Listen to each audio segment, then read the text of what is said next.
think you're so clever, Sarah, but you'll never make it without me," Marcus sneered as he signed the separation papers, his gold Rolex catching the light from our penthouse windows. "You're nothing but a glorified secretary pretending to understand real estate development." He looked up with that familiar smug expression that had crushed my dreams for years, completely unaware that the hostile takeover documents for Thompson Development Group, his company, his empire, his entire legacy, were sitting in my briefcase just 3 feet away.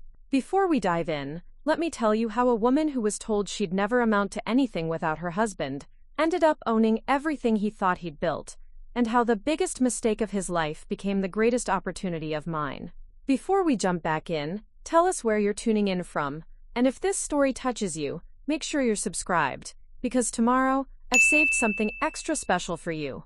The glass towers of downtown Dallas reflected the morning sun as I walked through the lobby of Sterling Commercial Properties, my heels clicking against the marble floors in rhythm, with dozens of other real estate professionals beginning another day in the heart of Texas's booming commercial market. At 32, I had spent the last 9 years building my reputation as a commercial property analyst, and despite what my husband Marcus constantly implied, I had earned every promotion, every client relationship, and every dollar of my success.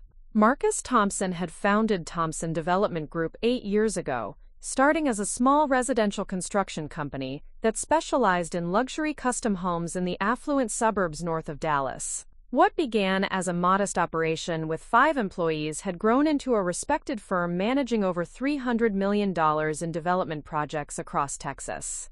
At least, that's what Marcus told everyone at industry cocktail parties, his chest puffed with pride as he described his vision and his company to anyone who would listen. The irony wasn't lost on me that we had met at one of those very parties 9 years ago. I was a junior analyst then, fresh out of UT Austin with a degree in real estate finance, eager to prove myself in an industry dominated by good old boys networks and family connections. Marcus had approached me at the bar, confident and charming in his perfectly tailored charcoal suit, talking about market trends and development opportunities with the kind of assured authority that both impressed and intimidated me. "You actually know what you're talking about," he had said that night, as if surprised that a woman could grasp complex zoning regulations and construction financing. Most people at these things just nod along and pretend they understand the difference between commercial and residential lending structures. I should have recognized the condescension then, hidden beneath what I mistook for a compliment. Instead, I was flattered that someone so established in the industry, he was already 35, and running his own growing company, would take notice of my insights about emerging opportunities in mixed-use developments and urban revitalization projects. Our courtship was a whirlwind of expensive dinners at Dallas's finest steakhouses, weekend trips to his lake house in East Texas, and long conversations about market strategies that made me feel like an intellectual equal. Marcus could be incredibly charming when he wanted something, and what he wanted then was me. Specifically, he wanted the brilliant analytical mind that could help legitimize his growing company and the industry connections I was rapidly building through my work at Sterling. We married 3 years later in a lavish ceremony at the Dallas Arboretum, with 400 guests from the real estate world watching as I promised to love, honor, and apparently subordinate myself to a man who saw my success as an extension of his own ambition. The first few years of marriage had been relatively smooth. I continued climbing the ladder at Sterling while Marcus focused on expanding Thompson Development Group. We were the power couple of Dallas's real estate scene, both young, successful, and apparently devoted to each other. Industry magazines featured us in their Rising Stars sections, and we were regular fixtures at charity galas and professional conferences. But success, I learned, has a way of revealing character rather than building it. As Thompson Development Group grew, so did Marcus's ego. What had once been collaborative discussions about market opportunities gradually became monologues, where he explained development strategies to me as if I were an eager student, rather than a seasoned professional managing property portfolios worth twice the value of his entire company. At dinner parties, he would interrupt my conversations about commercial lending rates or zoning variant strategies to correct details that didn't need correcting, or to add necessary explanations that made it clear he didn't trust my expertise. "Sarah's still learning the ropes in commercial development," he would say with a patronizing smile to clients or colleagues, despite the fact that my track record at Sterling consistently outperformed market benchmarks, while his company's profit margins were increasingly inconsistent. The professional condescension bled into our personal life like poison through fabric. Marcus began questioning my decisions about everything from our investment portfolio to social commitments, always with the underlying assumption that his judgment was superior to mine. When I suggested we diversify our personal real estate holdings beyond luxury residential properties, he dismissed it as rookie thinking and insisted we stick with what he knew best. When I recommended we take advantage of favorable commercial lending rates to acquire income-producing properties, he laughed and asked if I'd been reading Real Estate Investing for Dummies again. Most cutting of all were the subtle ways he undermined my achievements. When I closed a major deal that brought Sterling a $25 million mixed-use development project, Marcus's response was to joke that I must have worn the right outfit to that meeting. When I was featured in Dallas Business Journal's Women in Commercial Real Estate Spotlight, he made sure to mention to everyone who congratulated me that the article was probably just part of their diversity initiative. I began to notice how he introduced me at industry events. "This is my wife, Sarah." Never. "This is Sarah Thompson, senior analyst at Sterling Commercial Properties." The achievements that had once been mine became ours in his retelling, while his successes remained distinctly his own. But I tolerated it, rationalized it, and even enabled it because Marcus had a gift for making his criticism feel like concern. "I just want you to be taken seriously in this industry," he would say after particularly harsh commentary about my professional decisions. "You're so talented, but you need to be more strategic about how you present yourself." The worst part was that I started to believe him. Despite my consistent performance metrics, despite my growing client base, despite the respect I had earned from colleagues and competitors alike, Marcus's constant subtle undermining began to erode my confidence. I found myself second-guessing decisions that would have been automatic earlier in my career, seeking his approval for strategies I had been implementing successfully for years. This morning felt different, though. I couldn't yet articulate why, as I settled into my office on the 28th floor of Sterling's downtown headquarters, reviewing the commercial properties that had made me one of the firm's top performers.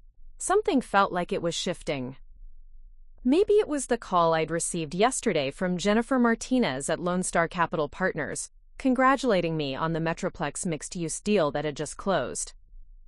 Maybe it was the realization that Marcus hadn't even acknowledged that achievement, despite it being the largest single commercial development success of my career.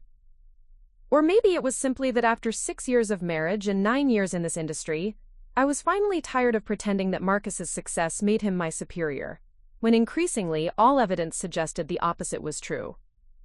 What I couldn't know as I opened my first client file of the day was that Marcus's own miscalculations were about to create an opportunity that would change everything, not just for our marriage, but for the entire dynamic of power between us.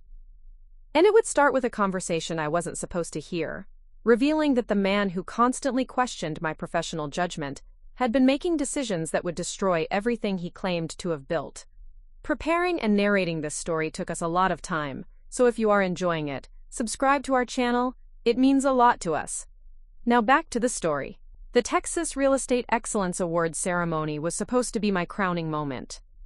After 2 years of meticulous planning, strategic negotiations, and careful stakeholder management, I had successfully orchestrated the development of Harmony Heights, a groundbreaking mixed-use complex that seamlessly integrated affordable housing with luxury retail spaces and cutting-edge office facilities. The project had not only closed ahead of schedule, but had become a model for sustainable urban development that other cities were already studying for replication. Jennifer Martinez, the managing partner at Lone Star Capital Partners, had personally nominated me for the Young Professional Achievement Award, an honor typically reserved for developers and firm owners with decades of experience. The nomination itself was validation that my work was being recognized at the highest levels of the Texas real estate community, transcending the traditional boundaries that separated analysts from the executives who typically received such recognition. I had chosen my outfit with particular care, a midnight blue dress that projected both professionalism and confidence, paired with the diamond necklace Marcus had given me for our 4th anniversary. As I applied my lipstick in the bathroom mirror of the Fairmont Dallas, I felt a surge of uncompromised pride. Tonight, I wasn't Sarah Thompson, Marcus's wife, who happened to work in real estate. I was Sarah Thompson, the commercial analyst who had just revolutionized mixed-use development strategies in one of America's most competitive markets. The ballroom was filled with Dallas's real estate elite. Developers, investors, city planners, and entrepreneurs who had built fortunes transforming the Texas landscape from rural farmland into gleaming metropolitan centers. I recognized faces from magazine covers and conference panels, people whose decisions influenced billions of dollars in development projects across the Southwest. Marcus had arrived separately, claiming he needed to handle some urgent contractor issues at one of his residential sites. He found me near the bar where I was discussing sustainable building materials with Robert Chen, a prominent green building consultant who had worked on LEED certifications for some of Dallas's most innovative commercial projects. "Sarah's always been interested in environmental building practices," Marcus interrupted, sliding his arm around my waist in a gesture that appeared affectionate but felt possessive. "Though I keep telling her that the real challenge in sustainable development is understanding the construction economics at a much deeper level than most analysts typically achieve." Robert raised an eyebrow slightly, glancing between us.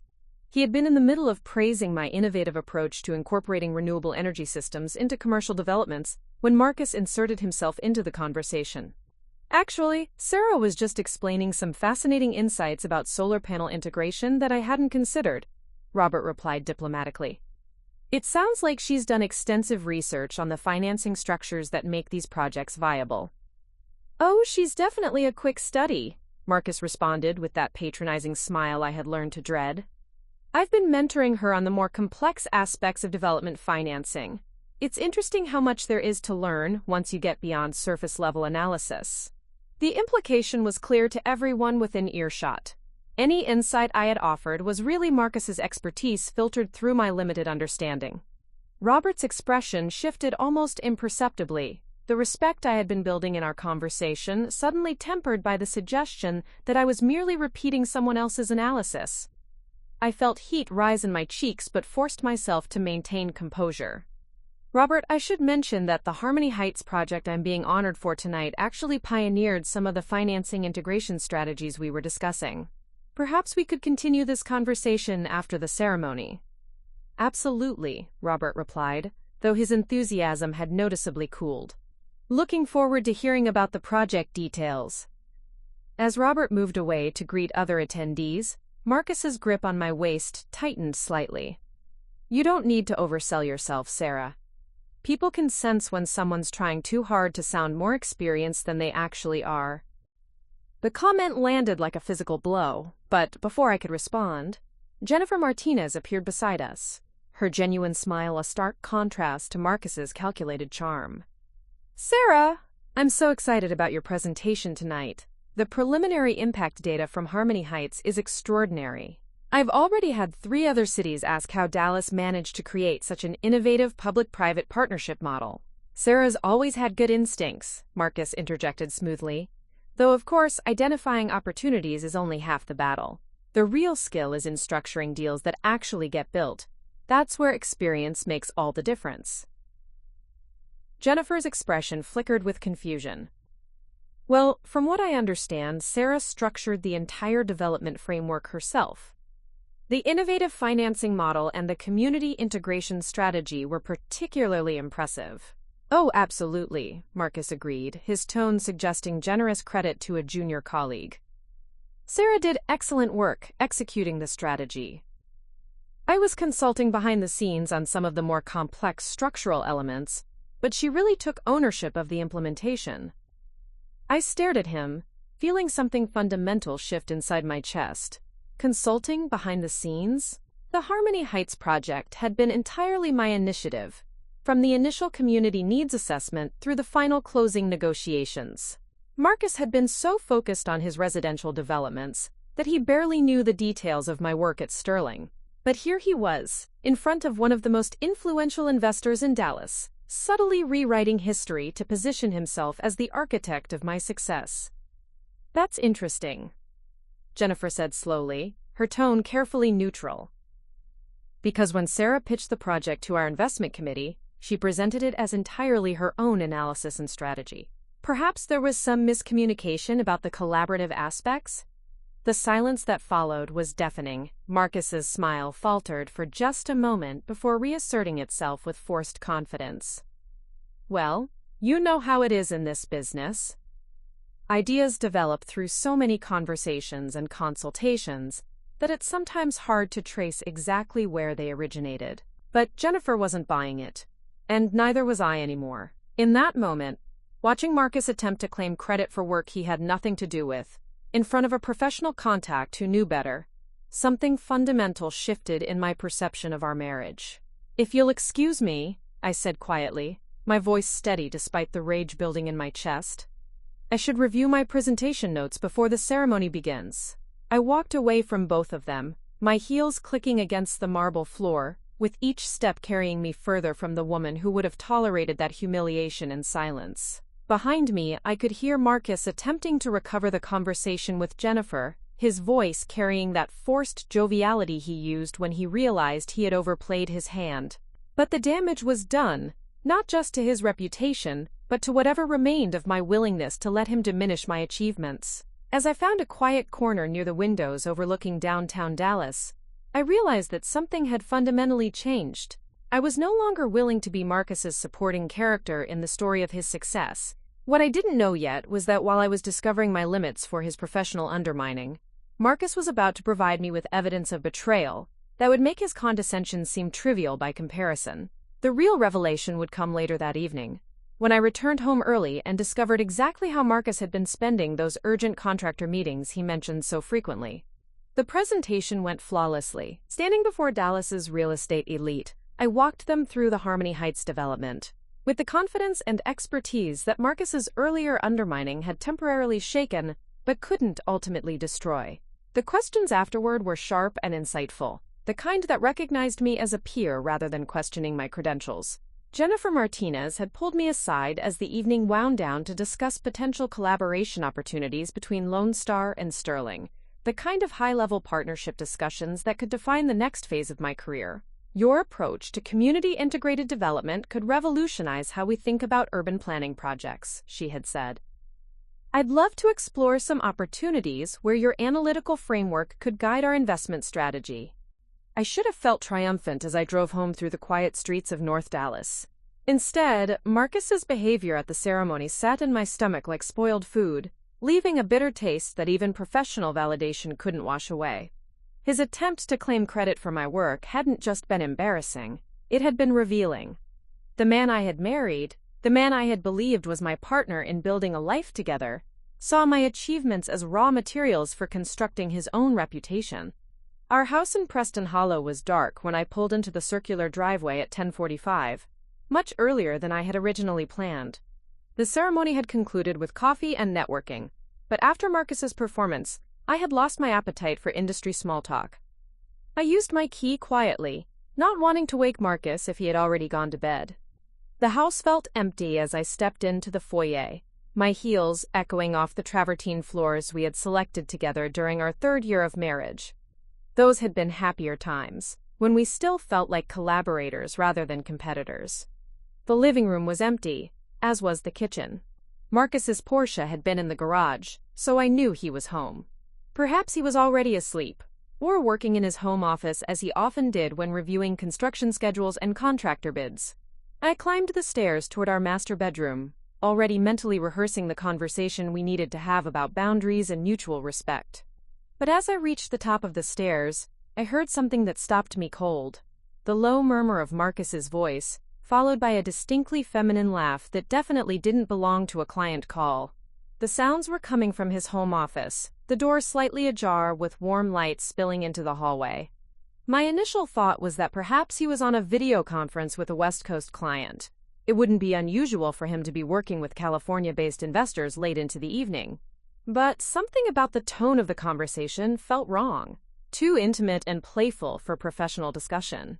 I moved closer to the door, my heart beginning to race as the reality of what I might discover started to crystallize. Through the crack in the door, I could see Marcus sitting at his mahogany desk, but he wasn't looking at his computer screen. He was looking down at his phone, clearly engaged in a video call that had nothing to do with construction or development. I miss you too, I heard him say, his voice carrying the kind of tender affection that he hadn't directed toward me in months.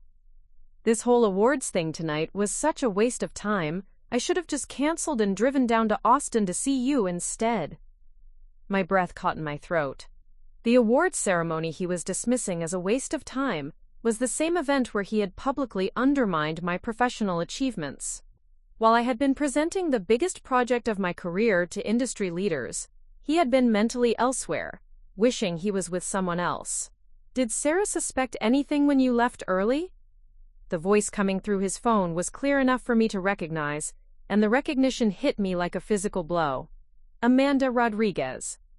Not just any Amanda Rodriguez, but the Amanda Rodriguez who worked as a development coordinator at Austin Metro Planning Commission. I had met her several times at statewide real estate conferences, had even recommended her for a speaking slot at last year's Texas Development Summit. She was brilliant, ambitious, and apparently sleeping with my husband. Sarah's too focused on her little award ceremony to notice much of anything else, Marcus replied with a casual cruelty that made my stomach turn. She's been so excited about this Harmony Heights thing that she barely registers what's happening in the real world.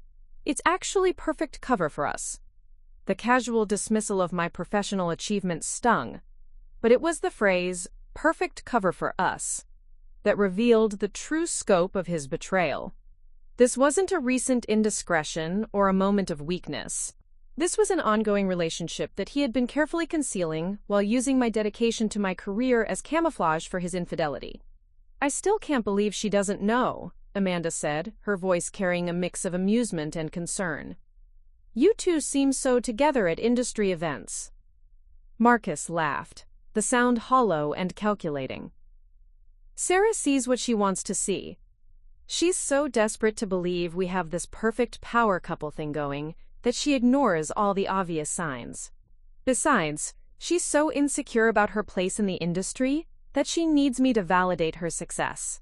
As long as I keep playing the supportive husband role in public, she'll keep buying into the fantasy.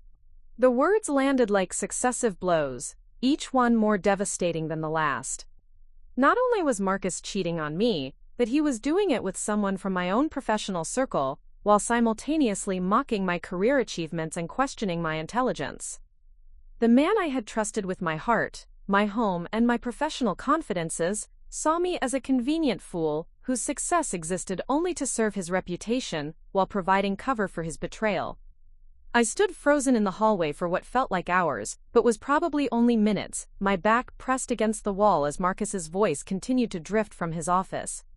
The conversation with Amanda had shifted to logistics, when they could next meet, which upcoming industry conferences they would both attend, how to coordinate their schedules without arousing suspicion. The casual efficiency with which they planned their deception was almost as devastating as the betrayal itself. My legs felt unsteady as I carefully made my way back downstairs, each step measured and deliberate to avoid any sound that might alert Marcus to my presence. The house that had been our sanctuary now felt like a stage set, where I had been unknowingly performing the role of the oblivious wife, while the real drama played out behind carefully closed doors. In the kitchen, I poured myself a glass of water with hands that trembled slightly, staring out the window at the manicured lawns of Preston Hollow spread below us. This house, with its soaring ceilings and panoramic views of North Dallas, had been Marcus's choice. Successful people need to live in places that reflect their status, he had said when we were house hunting 4 years ago. I had agreed, swept up in his vision of our ascending professional trajectory, not recognizing it as the first of many decisions where my preferences would be subordinated to his image management. Standing in our designer kitchen, surrounded by the carefully curated symbols of success that Marcus had insisted we needed, I felt the full weight of how thoroughly I had been manipulated. Not just in the affair, though that betrayal cut deep enough, but in the systematic erosion of my confidence and autonomy that had been happening for years. The Marcus I had fallen in love with had been charming and supportive, encouraging my ambitions and celebrating my achievements, but that version of him had existed only as long as my success complemented rather than threatened his self-image. As my career had flourished and my reputation in the industry had grown, his support had gradually transformed into subtle undermining, disguised as concern for my professional development. Tonight at the awards ceremony, when he had claimed credit for my Harmony Heights development in front of Jennifer Martinez, hadn't been an isolated incident of poor judgment. It had been the logical culmination of a pattern that had been building for years, Marcus positioning himself as the architect of any success I achieved, while simultaneously preparing to distance himself from me when my independence became inconvenient. I thought about Amanda's question: when would he be ready to make things official with their relationship? The casual way she had asked suggested this wasn't a recent development, but a planned transition that had been under discussion for some time. How long had Marcus been laying the groundwork for leaving me while continuing to benefit from my professional achievements and industry connections? The most insidious part was his conviction that I was too dependent on him professionally to recognize his deception or challenge his authority. In his mind, I was so insecure about my place in the industry that I would continue accepting his public diminishment of my work rather than risk losing his validation. He genuinely believed that without his guidance and support, I would be exposed as inadequate and fail to maintain my position at Sterling. But as I stood in our kitchen, processing the magnitude of his miscalculation, something crystallized that felt like clarity cutting through fog. Marcus's assessment of my professional standing was not just wrong, it was laughably outdated. The properties I managed at Sterling had consistently outperformed market projections for 4 consecutive years. The Harmony Heights development had been entirely my initiative, from the initial community assessment through final construction oversight, and it represented the kind of innovative thinking that was earning recognition throughout the Texas real estate community. The industry didn't see me as Marcus's protege or as someone who needed his guidance to succeed. If anything, recent conversations with colleagues and competitors suggested that many people in our professional circle viewed Marcus as the lesser talent in our marriage, someone who had achieved moderate success through timing and family connections rather than exceptional skill. His affair with Amanda wasn't just a personal betrayal. It was a strategic miscalculation that revealed how completely he misunderstood the dynamics of our relationship and our respective positions in the industry. While he had been playing elaborate games to manage his image and plan his exit strategy, I had been building real expertise and genuine professional relationships that existed entirely independent of his influence. The question now was what to do with this knowledge. I could confront him immediately, demand explanations, and initiate the painful process of divorce proceedings that would likely drag on for months, while he attempted to claim half of assets that I had played an equal or greater role in accumulating. I could continue pretending ignorance, while gathering evidence of his infidelity to strengthen my position in eventual legal proceedings. I could simply pack my belongings and leave, starting over somewhere else with the professional reputation and financial resources I had built independently. But as I stood in that designer kitchen, surrounded by the symbols of a life that had been built on increasingly false foundations, a different possibility began to take shape. Marcus's plan to demonstrate my professional inadequacy once I lost his guidance represented an opportunity as much as a threat. If he was so confident that my success was dependent on his support, then perhaps it was time to test that theory in a more dramatic fashion than he had anticipated. The affair with Amanda had given me moral justification for whatever actions I chose to take. But Marcus's fundamental misunderstanding of my capabilities had given me something potentially more valuable: strategic advantage in a game where he didn't realize the rules had changed. I finished my water and quietly placed the glass in the dishwasher, moving through the familiar routine of our domestic life one last time as the woman who had believed in the partnership we were supposed to represent.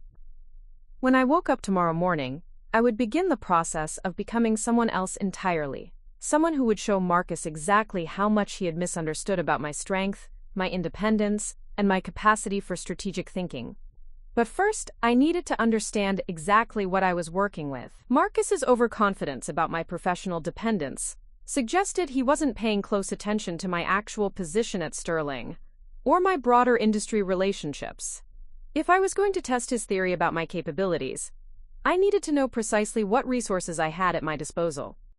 The conversation upstairs was finally winding down, Marcus's voice taking on the tired affection of someone ending a lengthy call with a lover. Soon he would come downstairs, probably expecting to find me either asleep or reading in the living room, ready to play the role of the devoted wife who had no idea her husband was planning to abandon her once he felt confident she could survive the transition.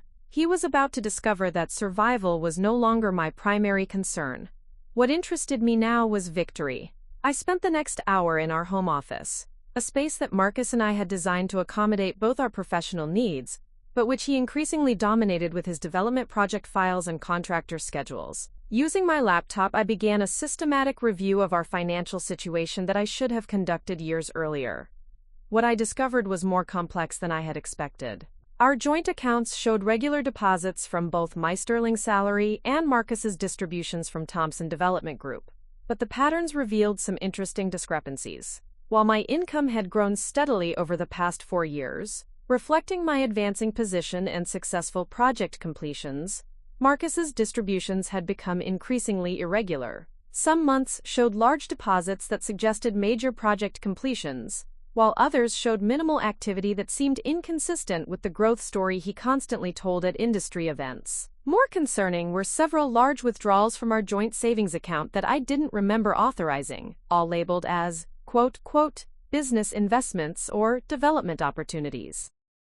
I cross-referenced these transactions with my own records and began to see a pattern that troubled me. The timing of these withdrawals often corresponded with periods when Marcus had been particularly dismissive of my professional insights, or particularly insistent that I didn't understand the complex realities of development financing. Using my sterling access to industry databases, I decided to research Thompson Development Group's actual performance over the past 3 years. Marcus was always vague about specific numbers when discussing his company's returns, and I had never pressed for details, assuming his success was obvious from the firm's growth and his confident presentation at industry events.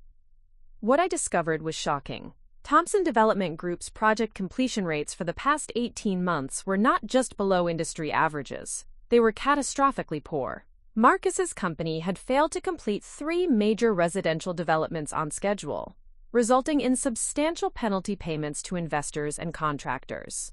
The financial documents I could access painted a picture of a company that was struggling to maintain operations, despite managing what Marcus claimed was over $300 million in active projects. 2 of Thompson's senior project managers had left for positions with competitors in the past year, taking institutional knowledge and client relationships with them.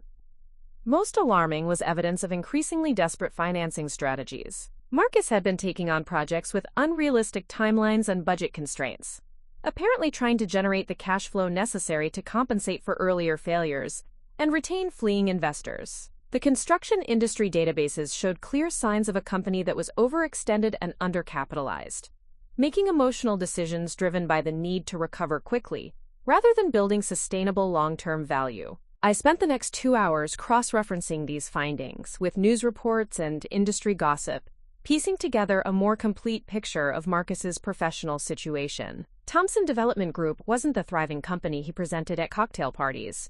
It was a struggling business that was probably months away from either major restructuring or complete failure. The irony was staggering. While Marcus had been publicly undermining my achievements and privately planning to leave me because he believed I was professionally dependent on him, his own career was collapsing around him. The confident authority with which he dismissed my strategic insights was coming from someone whose own development decisions had been consistently disastrous for nearly 2 years. But what truly shocked me was discovering how completely I had been excluded from awareness of his struggles.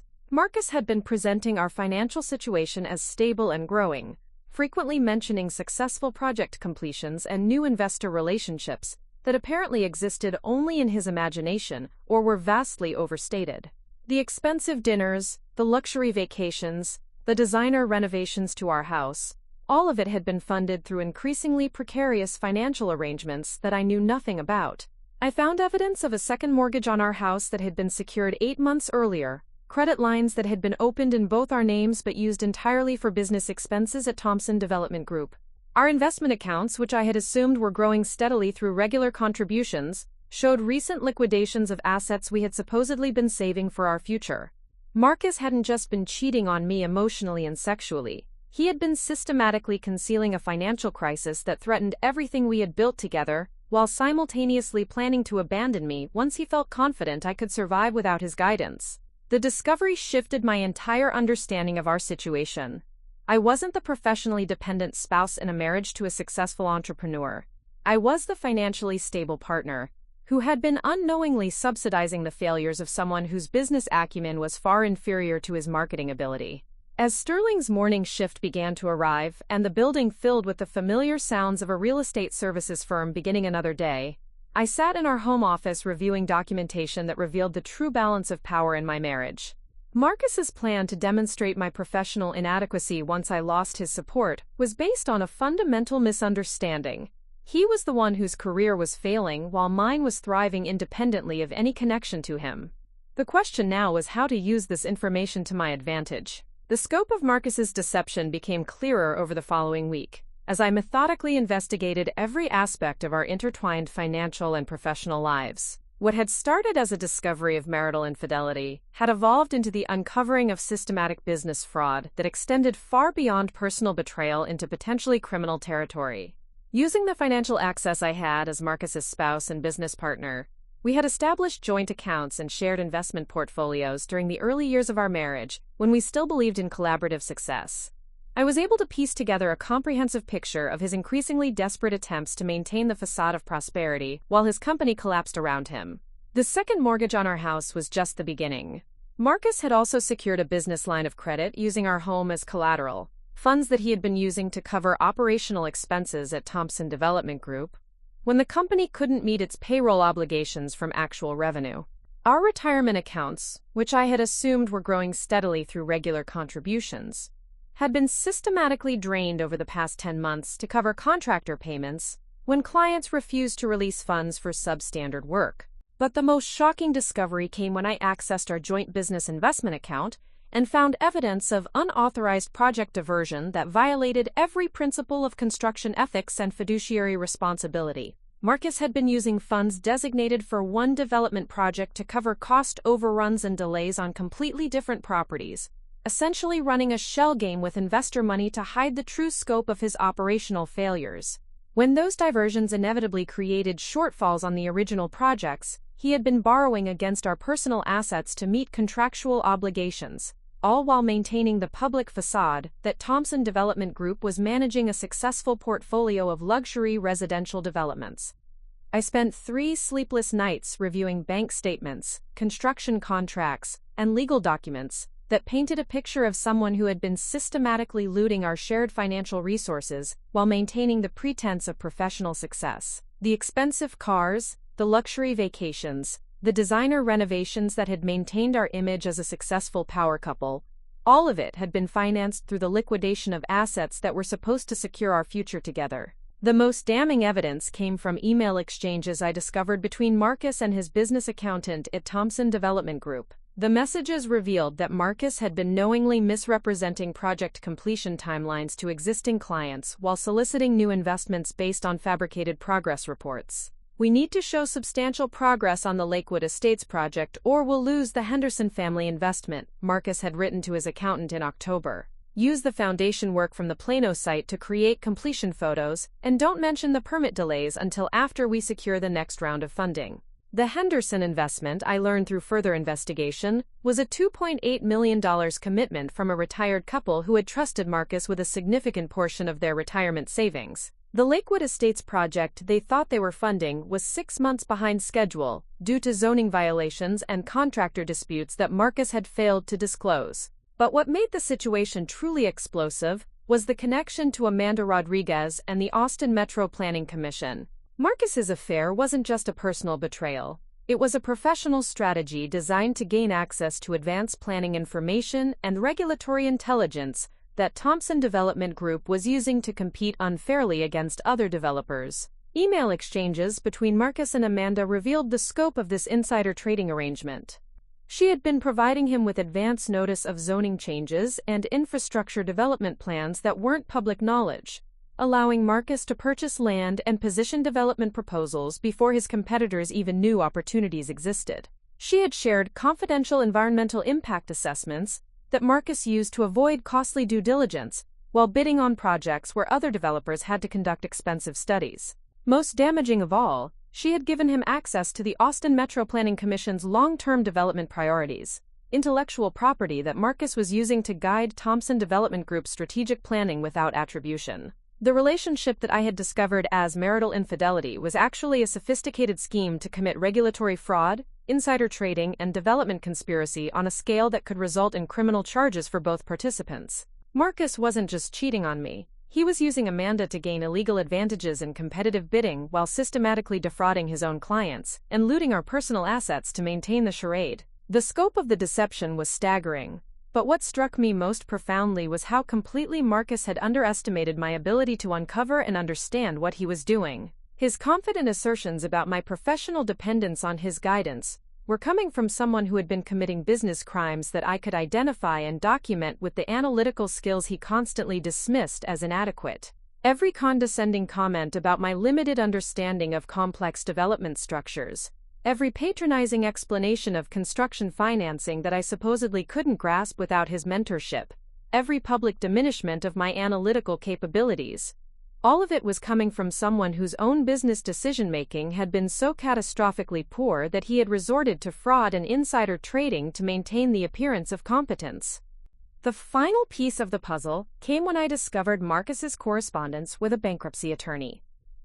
He had been quietly exploring options for dissolving Thompson Development Group while protecting his personal assets from creditor claims and regulatory sanctions.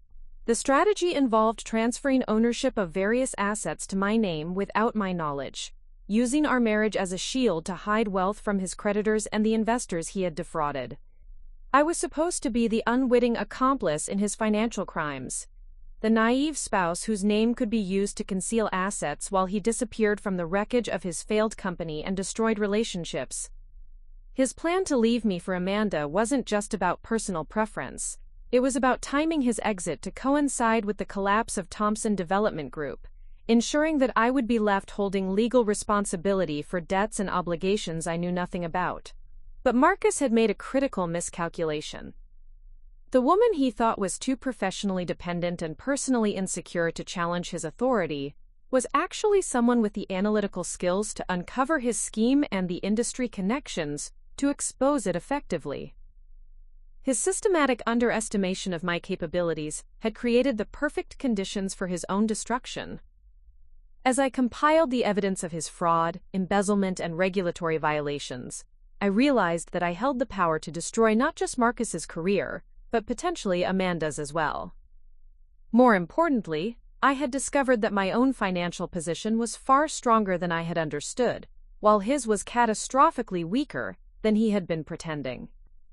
The balance of power in our relationship wasn't just shifting, it had already shifted completely. Marcus simply didn't know it yet.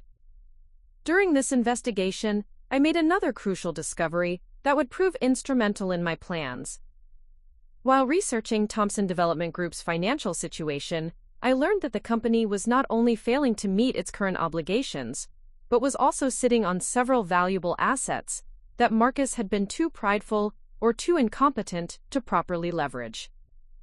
The most significant was a portfolio of undeveloped land parcels in emerging growth areas around Dallas that Thompson had acquired during more successful periods. Marcus had been holding these properties, apparently waiting for market conditions that would never materialize while using increasingly desperate short-term strategies to manage cash flow. My analysis revealed that these land holdings, if properly developed or sold to more competent developers, could be worth substantially more than Thompson Development Group's current debt obligations. The problem wasn't the underlying assets, it was Marcus's inability to execute a coherent long-term strategy while being distracted by his affair and his systematic deception of clients and creditors.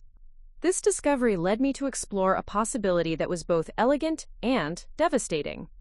If Thompson Development Group was going to fail anyway due to Marcus's incompetence and criminal behavior, perhaps there was a way to ensure that the valuable assets ended up in more capable hands, specifically mine. The real estate industry had well-established mechanisms for distressed asset acquisition, particularly when companies were facing regulatory investigations or bankruptcy proceedings. With my position at Sterling and my growing reputation in the commercial development sector, I was uniquely positioned to structure an acquisition that would save the valuable components of Marcus's business while ensuring appropriate consequences for his fraudulent behavior. But executing such a strategy would require careful planning and perfect timing. I needed to position myself with the institutional support and legal protection necessary to survive the inevitable regulatory investigation, while ensuring that Marcus faced appropriate consequences for both his personal betrayal and his professional crimes. The plan that was crystallizing required one additional element that would transform my response from conventional whistleblowing into something more personally satisfying. Marcus's financial desperation and systematic client deception had created a unique opportunity for me to demonstrate just how completely he had misjudged my capabilities and resources. I realized that the weekend getaway Marcus had been planning, supposedly to reconnect and work on our relationship, would provide the perfect setting for the beginning of his education about exactly what kind of woman he had betrayed. The remote lake house setting would ensure privacy for conversations that would fundamentally alter the dynamic between us, while giving me the opportunity to finalize the acquisition strategy that would serve as the centerpiece of my response to his deception. As I compiled the final pieces of evidence documenting his crimes and prepared for what would be our last weekend together as husband and wife, I felt a cold satisfaction that surprised me with its intensity. The woman who had entered this marriage 9 years ago, eager to please and seeking external validation, might have been devastated by these revelations. But I was no longer that woman. The professional success I had achieved at Sterling, the industry relationships I had built, the analytical skills I had developed, all of it existed entirely independent of Marcus's influence. His systematic attempts to undermine my confidence had failed to change the objective reality of my capabilities and achievements. If anything, succeeding despite his subtle sabotage had made me stronger and more self-reliant than I would have been with genuine support. Now it was time to show Marcus exactly what that strength looked like, when applied with strategic precision to the destruction of everything he thought he had built. The lake house weekend that Marcus had orchestrated was set for Lake Texoma, at the luxury cabin we had purchased during our 4th year of marriage, when we still believed we were building something beautiful together. I had chosen this location deliberately, not for romantic nostalgia, but because the property's isolated setting and private office space would provide the perfect environment for finalizing my acquisition strategy while maintaining the pretense of a reconciliation retreat.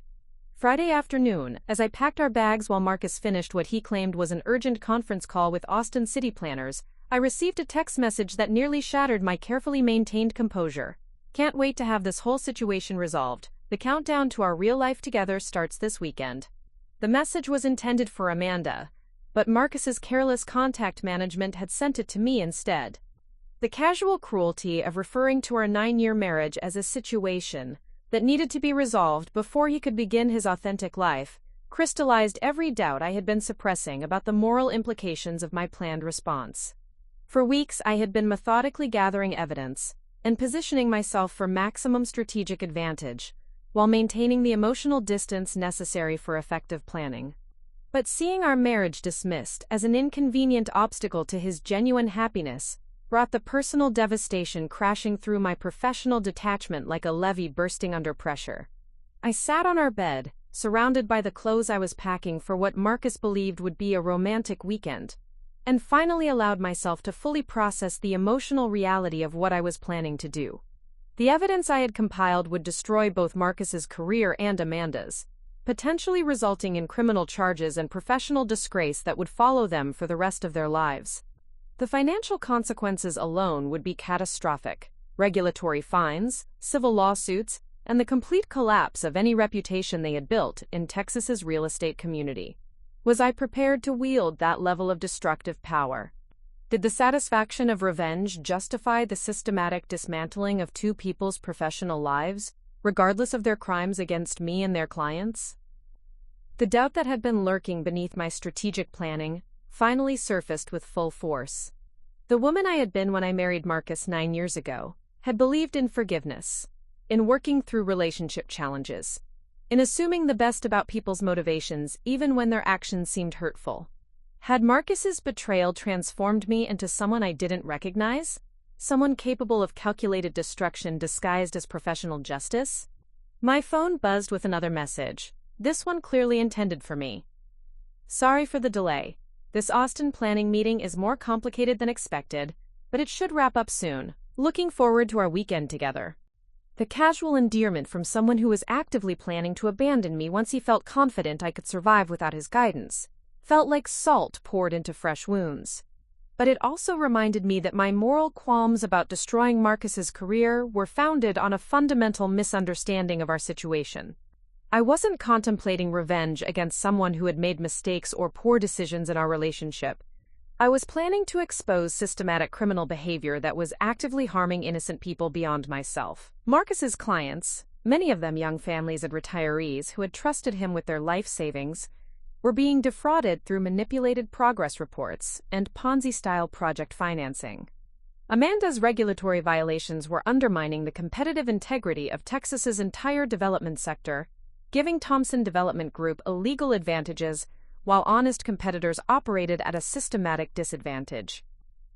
The personal betrayal of their affair was devastating, but it was minor compared to the professional crimes they were committing against people who had no protection against their systematic deception. My access to evidence of these crimes created a moral obligation that transcended my personal feelings about their treatment of me.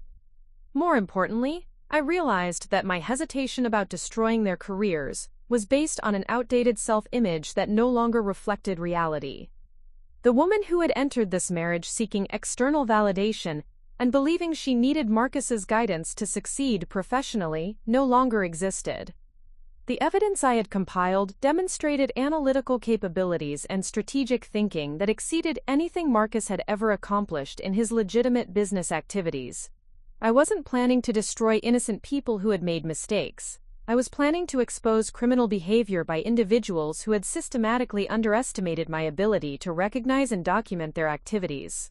Their downfall would be the logical consequence of their own actions, combined with their fundamental miscalculation about my capabilities and resources. The final validation of my decision came when I reviewed the client files I had been able to access through my sterling position and industry connections. The scope of harm Marcus was causing extended far beyond financial losses to genuine human suffering. The Henderson family, whose $2.8 million retirement investment had been diverted to cover Marcus's earlier failures, were now facing the possibility of losing their home because they had trusted Thompson Development Group with money earmarked for their daughter's medical treatment. The young couple who had invested their savings in the Lakewood Estates development based on Marcus's promises of timely completion were watching their dream home disappear into a legal quagmire, while their down payment funded Marcus's lifestyle maintenance. These weren't abstract business crimes occurring in some distant corporate environment. These were immediate, devastating impacts on real people whose trust Marcus had exploited to maintain his facade of success while planning his escape with Amanda. As I finished packing for our weekend trip, my resolve crystallized into something harder and more focused than doubt could undermine. Marcus had positioned our relationship as a zero-sum competition, where my success threatened his authority, and he had chosen to respond through systematic deception and betrayal. The time for seeking reconciliation or attempting to preserve what remained of our marriage had passed the moment he decided to steal from innocent people while planning to abandon me with the legal consequences of his crimes. The weekend at Lake Texoma would be his last opportunity to demonstrate any vestige of the man I had fallen in love with 9 years ago, but I was no longer holding my breath for redemption that was never coming. Instead, I would finalize the preparations necessary to show Marcus exactly what kind of woman he had betrayed, and what she was capable of accomplishing when her illusions were finally stripped away. The drive to Lake Texoma should have been romantic. 3 hours of scenic highway through East Texas pine forests, with Marcus behind the wheel of his Porsche discussing our plans for the weekend, while late autumn sunlight filtered through the trees that lined the route to our most cherished retreat. Instead, it became a masterclass in psychological compartmentalization as I maintained animated conversation about our upcoming anniversary, while mentally reviewing the final logistics of exposing his criminal enterprise. "This place always clears my head," Marcus said as we pulled into the gravel driveway of our lake house, a custom-built retreat perched on bluffs overlooking the sparkling waters where Texas meets Oklahoma. "Remember our first weekend here? We talked about expanding Thompson Development into lake community projects once the company really took off. The casual reference to his firm's supposed bright future, while knowing its actual catastrophic condition, would have been amusing if it weren't so indicative of his fundamental disconnection from reality. Marcus had become so invested in maintaining the fiction of his professional achievement that he genuinely seemed to believe his own fabrications. Even in private conversations with someone he assumed knew nothing about his actual financial situation. "That seems like a lifetime ago," I replied, which was more honest than he realized. The woman who had sat on this same deck 3 years ago, listening to Marcus's confident predictions about our financial future while accepting his subtle undermining of her professional capabilities, no longer existed. In her place was someone who understood exactly how power worked and wasn't afraid to wield it. We checked into the lake house that I had specifically chosen not for its romantic ambiance, but because it included a private office area with high-speed internet access that would allow me to coordinate the final phase of my plan without observation. Marcus assumed the weekend getaway was part of my effort to repair our relationship after what he perceived as recent tension between us. In reality, it was the operational base for conducting the most important business transaction of my career. The weekend's choreography required delicate timing. Saturday would be devoted to maintaining the facade of marital reconciliation, while positioning the final pieces of my strategy. Sunday morning would bring the revelation that would transform our relationship forever. But Marcus needed to remain completely unaware of what was approaching until the moment of maximum impact. Saturday afternoon, while Marcus napped on the deck after an expensive lunch accompanied by too much wine, I used the office area to finalize the acquisition strategy that would serve as the centerpiece of my response to his betrayal. The financial analysis I had conducted over the previous weeks had revealed that Thompson Development Group was far more vulnerable than even Marcus realized. His desperate attempts to maintain operational liquidity through client fund diversion and fraudulent progress reporting had created a cascade of legal obligations that the company couldn't meet. Investor withdrawal demands were accelerating as sophisticated clients began to recognize inconsistencies in their project updates. The shell companies Marcus had created to fabricate development opportunities required ongoing financial support to maintain the illusion of legitimate progress.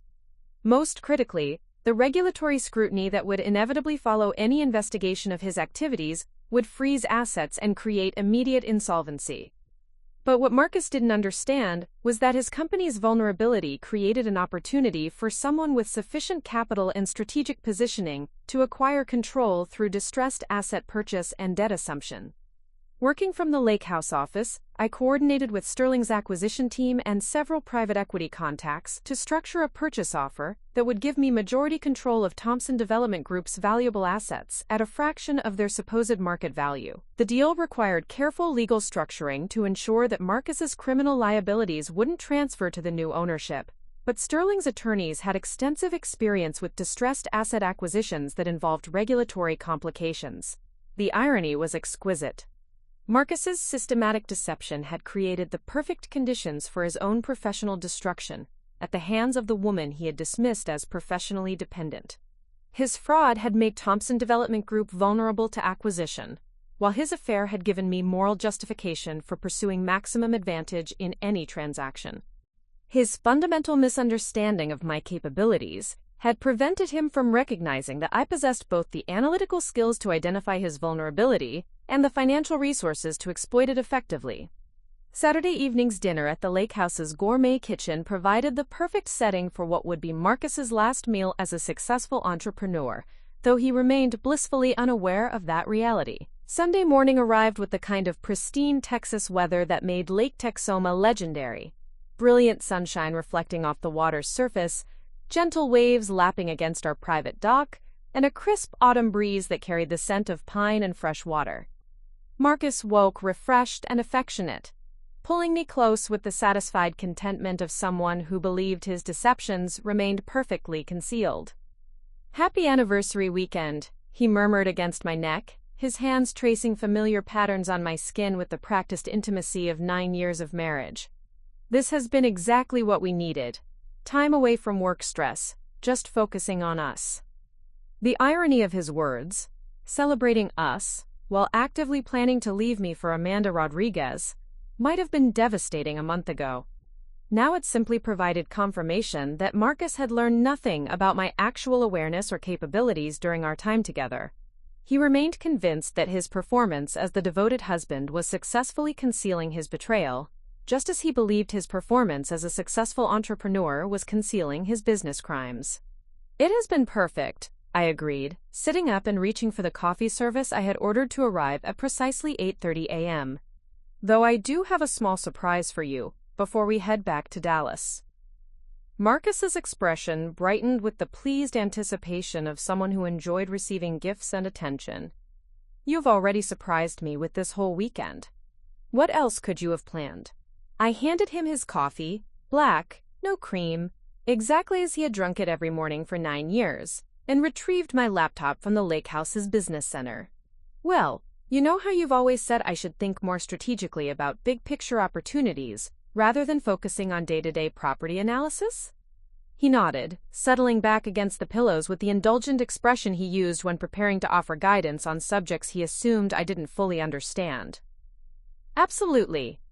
You're brilliant at tactical analysis, but strategic thinking requires a different kind of vision. What are you getting at?" I opened the laptop and pulled up the documents that Sterling's legal team had finalized during our Saturday evening dinner. "I've been working on something that I think demonstrates the kind of strategic thinking you've been encouraging me to develop." The screen displayed the acquisition documents for Thompson Development Group, legal paperwork that transferred majority ownership of Marcus's company to a holding entity controlled by my Sterling investment partnership. Every detail had been meticulously structured to ensure immediate legal effect, with financing arrangements that guaranteed the transaction's completion, regardless of Marcus's cooperation or approval. Marcus's expression shifted from indulgent interest to confusion as he tried to process what he was seeing. "Sarah, what is this? These look like corporate acquisition documents." "They are," I replied, my voice carrying the calm professional tone I used when presenting complex development strategies to sophisticated clients. "Specifically, they're the paperwork transferring ownership of Thompson Development Group from you to me. The transaction became effective at midnight, so as of this morning, I own your company." The silence that followed was profound. Marcus stared at the laptop screen, his coffee cup frozen halfway to his lips, as his mind struggled to understand what I had just told him. When he finally spoke, his voice carried the careful confusion of someone trying to determine whether what they were hearing could possibly be real. "That's impossible. Thompson Development isn't for sale, and even if it were, you don't have the resources to acquire a company that manages over $300 million in active projects. This has to be some kind of joke." I turned the laptop toward him so he could read the financial details more clearly. "Actually, Marcus, Thompson Development has been effectively for sale for months. Your client fund diversions, operational debt, and regulatory liabilities created a situation where the company needed immediate capital injection to remain solvent. I simply provided that capital in exchange for controlling ownership." His face had gone pale as he scrolled through the documents, recognizing the legal terminology and financial structures that confirmed this wasn't an elaborate prank. "Where did you get this kind of money? Your sterling salary couldn't possibly support an acquisition of this scale." "You're right that my sterling salary wouldn't be sufficient," I agreed. "But my position as senior commercial analyst provides access to private equity partnerships and institutional capital markets that you apparently weren't aware I could leverage." The acquisition was funded through a combination of sterling resources, private investor backing, and my personal investment portfolio. The revelation that I had positioned myself with institutional support and capital access hit Marcus like a physical blow. His hand trembled slightly as he set down his coffee cup, the implications of my financial capabilities beginning to crystallize in his mind. "Sterling backed this acquisition?" he asked, his voice barely above a whisper. "They facilitated it," I confirmed. Apparently, my work on innovative mixed-use developments like Harmony Heights impressed their expansion committee. They see distressed asset acquisition in the residential development sector as a natural extension of our commercial property expertise. Marcus's face had gone from pale to ashen as the scope of his miscalculation became clear. Not only had I positioned myself with the resources necessary to acquire his failing company, but I had done so through institutional relationships he didn't know I possessed, creating the perfect conditions for exposing his business crimes while simultaneously demonstrating my independent professional capabilities. "But even if you could arrange the financing," he said desperately, "I would never agree to sell Thompson Development. The company represents everything I've built over the past 8 years." I smiled with the gentle patience of someone explaining market dynamics to a junior analyst. "Marcus, you're misunderstanding the nature of this transaction. This isn't a negotiated sale requiring your approval. This is a distressed asset acquisition necessitated by your company's insolvency and regulatory exposure." I clicked to the next screen, revealing the comprehensive documentation of his business crimes that had made the acquisition possible. You see, when a company is engaged in systematic client fund diversion, fraudulent progress reporting, and regulatory violations, it creates legal vulnerabilities that can be exploited by sophisticated investors with appropriate institutional relationships. Marcus stared at the evidence of his deception displayed across the laptop screen. Falsified project reports, documentation of fund diversions, records of unauthorized client money usage, emails detailing his insider trading arrangement with Amanda Rodriguez. Every crime he had committed while believing his activities were undetectable was laid out in forensic detail that would be admissible in both civil and criminal proceedings. "How did you—" he began, then stopped as the full realization hit him. "You've been investigating me." "I've been conducting due diligence," I corrected, "just like any responsible investor evaluating an acquisition target. The difference is that I had access to information sources you never imagined I could leverage." The woman Marcus had dismissed as professionally dependent had just acquired his company using capabilities he didn't know she possessed, while simultaneously exposing criminal behavior he thought he had successfully concealed. The balance of power in our relationship hadn't just shifted, it had been completely inverted in a single morning conversation, but I wasn't finished yet. "There's something else you should understand about your situation," I continued, clicking to the next section of documents. "The evidence I've compiled regarding your business practices has been provided to both the Texas Real Estate Commission and the FBI's White-Collar Crime Division. Amanda Rodriguez's regulatory violations have been documented and will be reported to the Austin Metro Planning Commission and appropriate law enforcement agencies." Marcus's face had gone completely white as the full scope of his legal exposure became clear. "You're going to destroy both our careers over a marriage that wasn't working anyway?" The question revealed his persistent inability to understand the moral dimensions of what he had done. In Marcus's mind, the systematic fraud of his clients and the theft of regulatory information were merely personal relationship issues, rather than crimes that had harmed innocent people and violated fundamental principles of business integrity. "I'm going to ensure that justice is served for crimes you committed while assuming that the woman you were betraying was too professionally inadequate to recognize or document your activities," I corrected. "The fact that your business failure enables me to demonstrate capabilities you consistently underestimated is simply an additional benefit." My phone buzzed with an incoming call from Jennifer Martinez. The timing was perfect for the final element of Marcus's education about his miscalculation. "Excuse me," I said, answering the call on speaker. "Good morning, Jennifer." "Good morning, Sarah. I hope I'm not interrupting your weekend, but I wanted to personally congratulate you on the Thompson Development acquisition." Jennifer's voice filled the room with genuine enthusiasm. "The investment committee is amazed by the strategic vision and execution. We're already seeing inquiries from other firms about how you identified the opportunity and structured the transaction." Marcus's expression, as he heard one of Dallas's most influential real estate investors praising my professional capabilities while discussing the acquisition of his own company, was a masterpiece of psychological devastation. The look of a man realizing that everyone he had underestimated possessed abilities he had never imagined, while everyone he had trusted was about to face consequences he hadn't anticipated. "Thank you, Jennifer," I replied, maintaining eye contact with Marcus. "I'm looking forward to discussing how this acquisition demonstrates the innovative approaches Sterling brings to distressed asset opportunities when I return to the office tomorrow." As I ended the call, Marcus sat in stunned silence, finally understanding that the woman he had dismissed as professionally dependent had orchestrated his complete professional destruction while positioning herself for unprecedented career advancement. The man who had told me I'd never survive without him was about to discover exactly what survival looked like when executed by someone whose capabilities he had never bothered to understand. "What happens now?" he asked finally, his voice carrying the defeated tone of someone who understood that his options had been eliminated.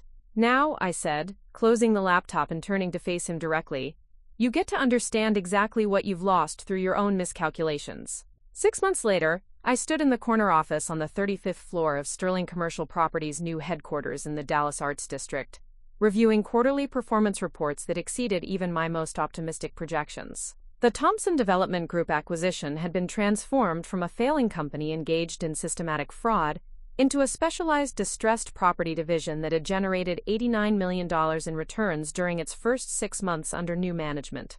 The view from my office encompassed the same Dallas skyline I had gazed at from our Preston Hollow home during those final weeks of my marriage, but the perspective was entirely different now. Where I had once seen a landscape of professional limitations and personal dependence, I now saw a market full of opportunities that I was uniquely positioned to identify and capitalize upon. The transformation hadn't been without challenges. The regulatory investigations triggered by my evidence compilation had resulted in criminal charges against Marcus for client fund diversion, fraudulent business reporting, and systematic misrepresentation of development projects. He had ultimately plea bargained to a 4-year prison sentence and permanent prohibition from working in real estate development, while agreeing to cooperate with prosecutors in exchange for avoiding additional money laundering charges. Amanda Rodriguez's fate had been equally dramatic. Her regulatory violations had resulted in immediate termination from the Austin Metro Planning Commission, criminal charges for theft of government information, and civil lawsuits from multiple development firms whose competitive positions she had compromised. The professional disgrace had effectively ended her career in city planning, while the legal fees and settlement obligations had consumed most of her personal assets.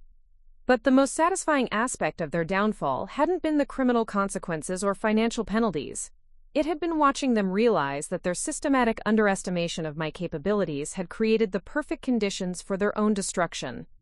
Marcus's condescending assumptions about my professional dependence had prevented him from recognizing that I possessed both the analytical skills to uncover his crimes and the institutional resources to acquire his company.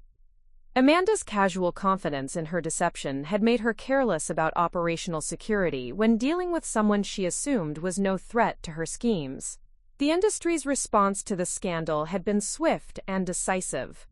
Dallas's real estate community had rallied around the narrative of sophisticated fraud being exposed by exceptional analytical work, with my role in uncovering the systematic deception becoming a case study in due diligence excellence that was taught at business schools throughout the Southwest. More importantly, the professional relationships I had built during my investigation had evolved into ongoing partnerships that were reshaping my career in ways I could never have imagined, while seeking Marcus's validation. The Sterling position had provided a platform for developing acquisition strategies that combined traditional real estate development with the forensic analytical skills I had refined while documenting corporate fraud. My personal life had undergone an equally dramatic transformation. The divorce proceedings had been remarkably straightforward once Marcus's criminal exposure became clear. His legal team had advised complete cooperation with Asset Division in exchange for my agreement not to pursue additional civil remedies for his theft of our shared resources. The Preston Hollow house had been sold, with proceeds funding my relocation to a penthouse apartment in the Dallas Arts District that provided both luxury and independence. But the most profound change had been internal. The woman who had entered that marriage 9 years ago, seeking external validation and accepting condescending guidance from someone whose actual capabilities were inferior to her own, had been replaced by someone who understood power dynamics with crystalline clarity. The professional confidence that had been gradually eroded by Marcus's systematic undermining had been rebuilt on the foundation of demonstrated competence and measurable results. The afternoon brought a familiar ritual, my weekly strategy meeting with Jennifer Martinez to discuss Sterling's expansion direction and my role in shaping the firm's entry into new markets. These conversations had evolved from supervisor-employee check-ins into genuine strategic partnerships, where my insights about distressed asset opportunities were helping to position Sterling as Texas's most innovative commercial development firm. The Riverside Commons follow-up development is performing even better than projected, Jennifer said as we reviewed portfolio reports over coffee at our usual downtown restaurant. Your analysis of mixed-use integration in urban renewal zones has been remarkably prescient. The industry is finally catching up to strategies you identified months ago. The comment reflected a broader pattern in my professional relationships. Instead of seeking approval for strategies I was perfectly capable of developing independently, I was now recognized as someone whose analytical insights could guide institutional decision-making at the highest levels. The validation I had once sought from Marcus's condescending praise was being replaced by genuine respect from colleagues who valued competence over compliance. I've been thinking about expanding our focus to include sustainable development infrastructure, I said, outlining investment opportunities that combined traditional real estate approaches with the environmental sustainability trends that were reshaping multiple industries. The regulatory environment is creating opportunities for early-stage investment in companies that understand both technological innovation and policy compliance. The strategic vision I was describing represented exactly the kind of forward-thinking analysis that Marcus had consistently claimed I wasn't capable of developing without his guidance. The irony wasn't lost on me that my most innovative professional work had emerged only after his influence was completely eliminated from my decision-making process. As our meeting concluded, Jennifer mentioned a development that provided perfect closure to the transformation I had undergone. The Dallas Business Journal wants to do a feature story about the Thompson Development acquisition, as an example of how sophisticated analysis can identify opportunities that others miss. They're particularly interested in your perspective on how analytical skills translate into strategic advantage in competitive markets. The prospect of industry recognition for the very capabilities that Marcus had consistently dismissed as inadequate was deeply satisfying. But more importantly, it represented validation that my professional reputation now existed entirely independent of any connection to my former marriage or the man who had systematically undermined my confidence for 9 years. That evening, as I reviewed market analysis reports from my Arts District penthouse overlooking the Trinity River, I reflected on the journey from humiliated wife to industry leader that had begun with discovering Marcus's affair and business crimes. The woman who had believed she needed his guidance to navigate complex professional challenges had been replaced by someone who was setting industry standards for innovative development strategies. The man who had told me I'd never survive without him was serving the second year of his prison sentence, while I was building a development portfolio that would likely exceed his entire career earnings within the next 18 months. His systematic underestimation of my capabilities had provided the perfect cover for acquiring the resources and positioning necessary to demonstrate exactly what survival looked like when executed by someone whose strength he had never bothered to understand. The transformation was complete. I hadn't just survived Marcus's betrayal. I had used it as the foundation for building something far more valuable than what he had destroyed. A career and life built on my own merits, free from the limitations imposed by someone who had confused his insecurities with my inadequacies. But perhaps the most unexpected development had been the emergence of new possibilities I had never considered, while trapped in the dynamics of my marriage to Marcus. The confidence I had rebuilt through professional success had opened doors to personal relationships that were based on mutual respect rather than the subtle power imbalances that had characterized my marriage. Dr. Michael Chen, a sustainable architecture consultant I had met during the Riverside Commons development, had become a frequent dinner companion whose conversations about environmental design philosophy challenged my thinking without undermining my expertise. Unlike Marcus, who had always positioned himself as the authority in our discussions, Michael approached our interactions as genuine intellectual partnerships, where both perspectives carried equal weight. Your integration of community impact assessments with financial modeling is revolutionary, he had said during our most recent dinner. Most developers still treat social responsibility as an afterthought, rather than understanding it as a core strategic advantage. The respect in his voice was something I had never experienced during my marriage. Acknowledgement of my capabilities without the subtle condescension that had poisoned every professional conversation with Marcus. For the first time in nearly a decade, I was experiencing what it felt like to be valued for my actual abilities rather than tolerated for my potential usefulness. The Sterling partnership had also opened international opportunities that were expanding my perspective beyond the Texas market. A consulting arrangement with a London-based sustainable development firm was providing exposure to European approaches to urban planning that could revolutionize American real estate strategies. Your work on integrated community development has attracted attention from some very sophisticated international investors, Jennifer had mentioned during our last strategy session.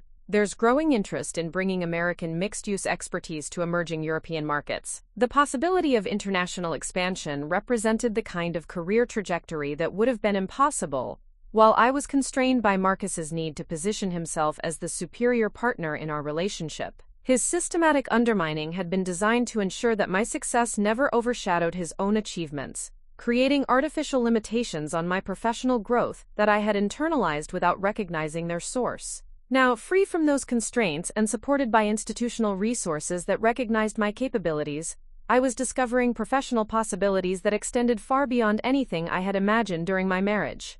The woman who had once sought Marcus's validation for basic business decisions was now being courted by international firms seeking her expertise in markets she was helping to define.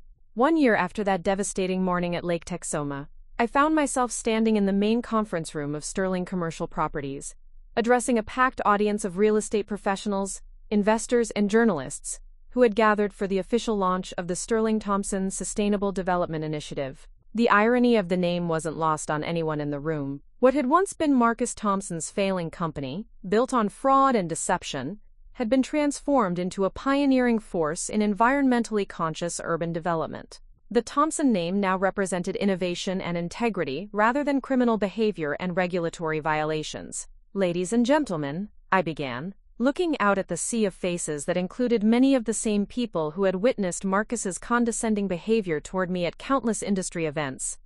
18 months ago, the concept of integrating affordable housing with luxury commercial development while maintaining environmental sustainability was considered unrealistic by most developers in Texas. I clicked to the first slide of my presentation, showing before and after images of the Riverside Commons project, the crown jewel of our sustainable development portfolio. Today, Riverside Commons stands as proof that sustainable profitability and social responsibility aren't competing interests, but complementary strategies that create lasting value for investors and communities alike. The audience leaned forward with genuine interest. These weren't the polite, obligatory expressions I had grown accustomed to when Marcus would interrupt my conversations to clarify my analysis. This was the focused attention of professionals who respected my expertise and wanted to understand the strategies that had generated unprecedented returns in an increasingly competitive market. The key insight, I continued, is that sustainable development requires a fundamentally different approach to financial modeling, one that accounts for long-term community impact as a core revenue driver, rather than treating it as an external cost. In the back of the room, I spotted Robert Chen, the green building consultant who had witnessed Marcus's humiliating interruption at the Texas Real Estate Excellence Awards ceremony 14 months ago. His expression showed none of the polite discomfort that had characterized our interaction that night. Instead, he was taking notes with the intensity of someone genuinely learning from a recognized expert. The presentation continued for 45 minutes, covering case studies, financial projections, and implementation strategies that represented the culmination of everything I had learned about combining analytical rigor with innovative thinking. When I opened the floor for questions, the responses were sharp, sophisticated, and respectful, the kind of professional dialogue I had always craved but never experienced while Marcus was positioning himself as my intellectual superior. "Ms. Thompson," called out David Rodriguez, a prominent Austin developer who had known Marcus during the height of his supposed success. "Your approach to community integration seems to solve problems that have plagued mixed-use development for decades. How did you develop this framework?" The question carried no hint of skepticism about my capabilities or suggestions that my insights were derivative of someone else's expertise. David was asking because he genuinely wanted to understand methodology that was generating results his own firm couldn't achieve. The framework emerged from recognizing that traditional development models treat community impact as an externality, rather than understanding it as integral to long-term financial performance, I explained. Once you restructure the analysis to account for social sustainability as a revenue multiplier rather than a cost center, entirely new strategic possibilities become apparent. As the Q&A session continued, I felt a profound sense of completion. The woman who had been dismissed as professionally inadequate by her own husband was now teaching strategies to industry leaders who had once viewed Marcus as the superior talent in our marriage. After the presentation, as attendees mingled during the reception, Jennifer Martinez approached with news that would have seemed impossible during my marriage to Marcus. Sarah, I've just received confirmation from the International Sustainable Development Council in Geneva, she said, her voice carrying barely contained excitement. They've approved your nomination to chair the Global Mixed-Use Development Standards Committee. You'd be the youngest person ever appointed to that position, and the first American to lead the committee in over a decade. The opportunity represented recognition at the highest levels of international real estate development, the kind of career achievement that transcended regional success to establish global influence in shaping industry standards. It was validation that the analytical capabilities Marcus had consistently dismissed were actually exceptional enough to guide policy development on a worldwide scale. The position would require relocating to Geneva for 2 years, Jennifer continued, but Sterling would maintain your partnership status and provide full support for the transition. The experience would position you as one of the most influential voices in sustainable development globally. As I considered the magnitude of the opportunity, I thought about the woman I had been just 18 months ago, seeking Marcus's approval for basic business decisions while accepting his subtle undermining of my professional confidence. The contrast was so stark it felt like remembering someone else's life. I'll need a few days to consider all the implications, I replied. But Jennifer, thank you for supporting this nomination. 2 years ago, I couldn't have imagined this possibility. 2 years ago, you were constrained by circumstances that prevented you from demonstrating your full capabilities, she replied diplomatically. Sometimes removing limitations allows people to achieve what they were always capable of accomplishing. Later that evening, as I sat in my Arts District penthouse reviewing the Geneva position details, my phone rang with a call I had been expecting but dreading. Marcus's voice, calling from the Federal Correctional Facility where he was serving his sentence, carried the hollow tone of someone whose entire identity had been systematically dismantled. Sarah, I saw the news coverage of your presentation today, he said without preamble. The reporter mentioned that Sterling Thompson is now worth more than my company ever was, even at its peak. I had wondered when this conversation would come. Marcus had maintained complete silence since his sentencing, apparently too humiliated by the scope of his professional destruction to attempt contact. But success has a way of forcing acknowledgement, even from those who had systematically underestimated your capabilities.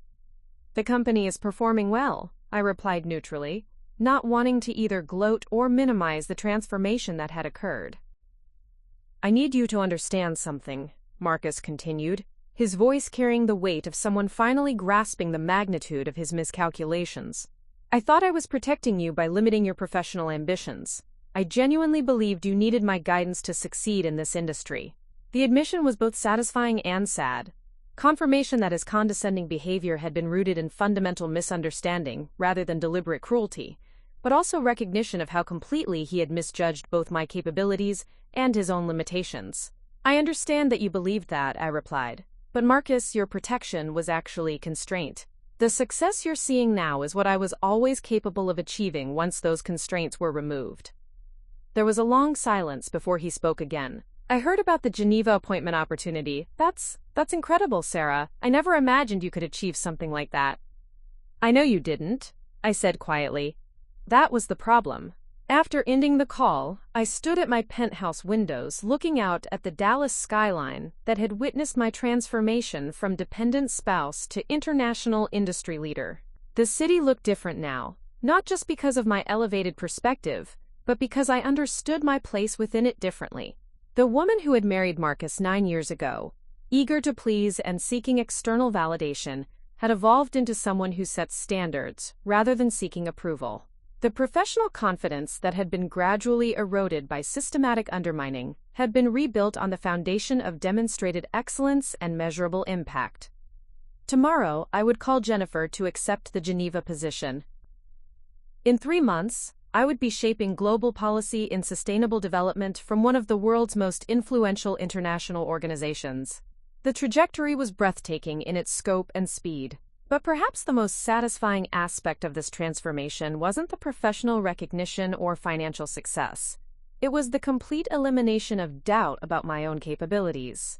Marcus's systematic undermining had been designed to make me question my judgment and seek his validation for decisions I was perfectly capable of making independently. That doubt was gone forever, replaced by the unshakable confidence that comes from surviving betrayal and emerging stronger than before. I had learned that survival wasn't just about enduring difficult circumstances. It was about recognizing opportunities for growth that those circumstances created. The woman who had been told she'd never survive without Marcus Thompson had done far more than survive. She had thrived in ways that made her former constraints visible as the artificial limitations they had always been. Some revenge, I had discovered, wasn't about destruction. It was about transformation so complete that it rendered the original betrayal irrelevant. Marcus had lost everything he thought he had built, but more importantly, he had lost the power to define my worth or capabilities. The coffee stain on our marriage had been cleaned long ago, but its impact remained.